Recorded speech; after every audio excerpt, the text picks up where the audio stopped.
Brian Gossett, GM Sports Media, out here in Garland. The 5A D1 State Championship, Highland Park sweeps and takes home their first title in program history. Head coach Michael Dearman. I remember watching the match point and so much emotion for you. I think you at one point couldn't stand. You went to the ground. A lot of hugs, emotions. Obviously, you've been here 20 plus years. First state title. Just you've had so many great wins. You're over 900 wins, and you finally get this. This is the big one that you were looking for. Just talk about this moment. Sure. Well, being a part of history for our school, for our program, is humbling and it's an honor. I really felt like early on in our career, my career at Highland Park, we quickly, over just a couple of years, went to the state championship. We were right there, and we didn't get it done. And I was convinced that we would be coming back many, many times. And someone told me to never take it for granted. And so when we had this opportunity this year, obviously we've had a lot of amazing teams over the last however many years it's been. I knew this team was going to be special.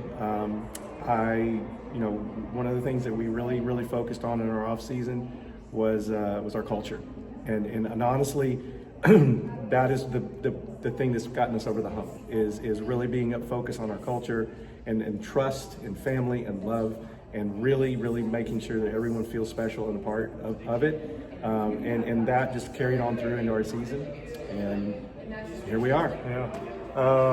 Like you mentioned before, the last time you even were in this building, 2008, 17 years. Yeah, I mean, Highland Park is one of the best teams around.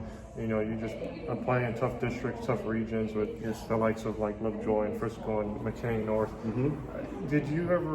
Was there ever thoughts at all with, the last 15, 16 years that, I don't know if we can even get back here again? Well, the thing that I always knew, I knew that there was something missing because we would have great seasons, and we would beat the teams that would come here and win the state championship. We would beat those teams in preseason, in district, and so forth. And something was happening in the playoffs that prevented us from reaching this spot. And so we simply took a really hard look at ourselves, at everything that we did. It was not pleasant, but it was necessary. And what we came up with is what I just said, which was the culture. The culture had it needed something else, and that's what our focus was, and it paid off big time. I'm doing a little research before the championships, and my numbers may be slightly off, but I think in the regular season you guys beat 26 teams that ended up in the playoffs here in Texas, and then district champs overall, including playoffs. I think it was 10. You're always accustomed to scheduling tough games in preseason. Just how did those wins help get your girls mentally strong, physically strong to get to this point? Certainly, I have always believed in like I've never really been concerned about record. That's never been a concern for me.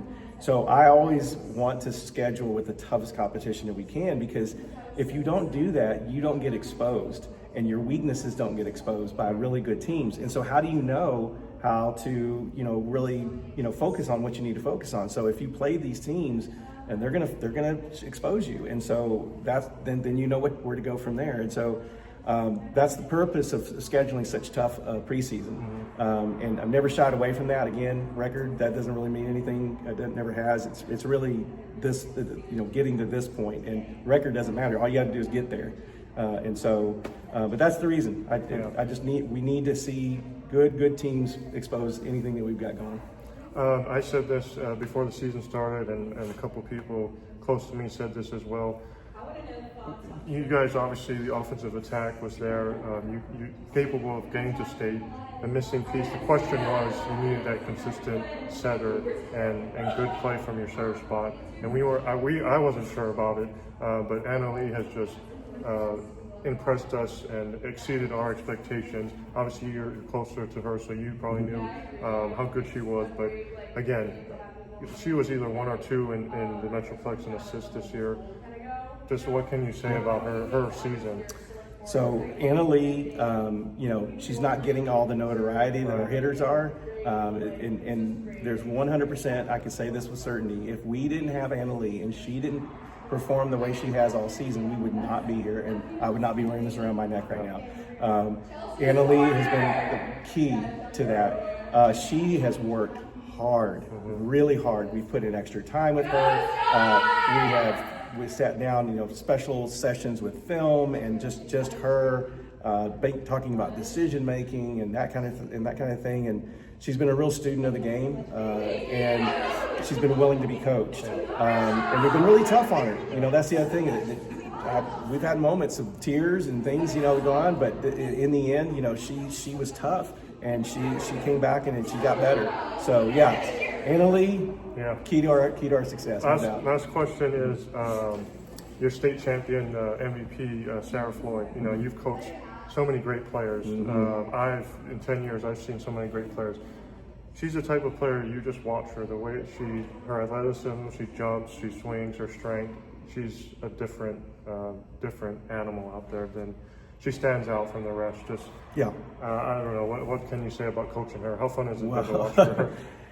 You know, coaches don't always get the opportunity to coach someone that special. The thing about Sarah, you know, she is certainly a special talent. You know, you mentioned just all the physical things that she can do. Since she was a little girl, she was able to do these things, and even as a 7th grader, we were just so amazed at what she was able to do with the ball. Like she had a great ball control early on, and so she played all the way around as somebody, and she was almost the same height that she is now in 7th grade. So you can imagine that. I feared for some of those girls that they played against, because I was honestly afraid for them. But the thing about Sarah is it's not just all those physical traits.